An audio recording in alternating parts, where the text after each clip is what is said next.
are about numbers at the end of the day, no matter what you hear and see. So we here on BloombergQuint will always focus on the numbers first. The devil lies in the data, as they say, although let me start by saying that there is no big devil this time around. Let's look at the numbers to focus on, though. Certainly, we had a lot of attention on the central government fiscal deficit, which is higher than expected at 6.4%. But I would argue that if you really want to look at the fiscal accommodation, then you have to look at both the center and state fiscal deficit together, the general government deficit, as it's called. The reason I say that is because not only is the center 6.4% deficit higher than expected, they've also allowed states to run a deficit of up to 4% of GSDP for another year.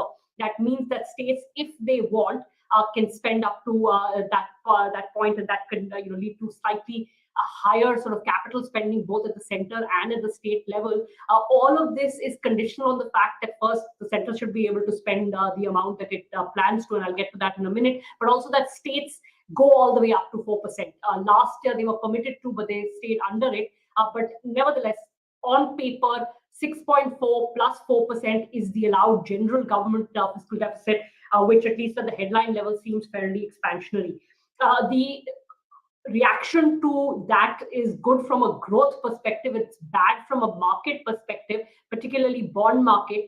So if you look at the borrowing numbers, those really hurt bond markets today at almost 15 lakh crore in gross borrowings just for the center. That shook the market, and then there'll be state borrowing also, which will come in, which will be higher than expected, and that was reflected in the 20 basis point jump in bond yields during the course of the day. They settled about 15-16 basis points higher, but this is going to be a tough year from a rates perspective, especially since the RBI may not have that much leeway to actually support the bond markets.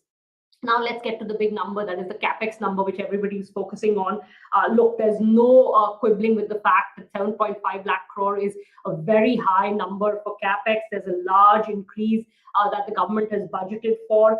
But if you look at the total expenditure numbers, those are a lot sort of more modest in terms of the increase. So I think the total expenditure increase is being pegged at, let me just quickly pull up that number. It's the 39.4 lakh crore is the total expenditure number, and the increase vis-a-vis last year is fairly modest. How that adds up is that the revenue expenditure number is almost flat. So you will see a squeeze on subsidies, you will see a squeeze on Manrega, and that's exactly the fourth sort of set of numbers we want to focus on. So the total subsidy bill is down to 3.18 lakh crore. Food subsidies are lower, which means they're not intending to extend the expanded food transfer scheme. Also, Manrega numbers at 73,000 crore are lower than this year's revised estimates of 98,000 crore. The government will always say that we'll add more allocation in the course of the year, but perhaps they're hoping that the employment situation starts to normalize.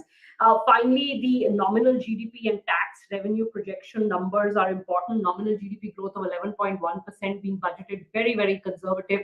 I think if the ECO survey, that's the economic survey, said 8 to 8.5% real GDP growth, and you look at 4 to 4.5% inflation, you should have been able to budget 12 to 13% nominal GDP growth. But nevertheless, maybe they've chosen to be conservative.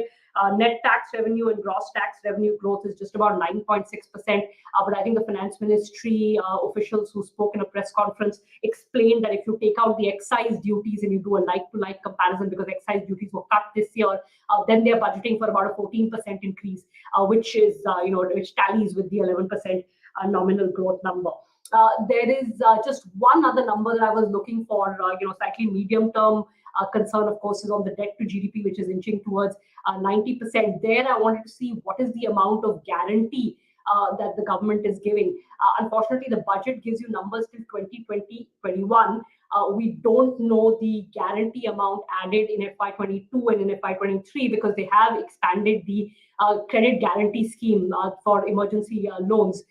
So, guarantees as a share of the government's liabilities, will they breach that 0.5% limit set in the FRBM? We don't know. That number is not there for the last year and for the next year. But that's a small thing, just out of academic interest more than anything else. But broad takeaway on the budget numbers, look, they're credible. It's all about the implementation now because they're credible, but they're ambitious on the Capex front. Will you be able to actually spend that kind of money, spend it well? We'll see.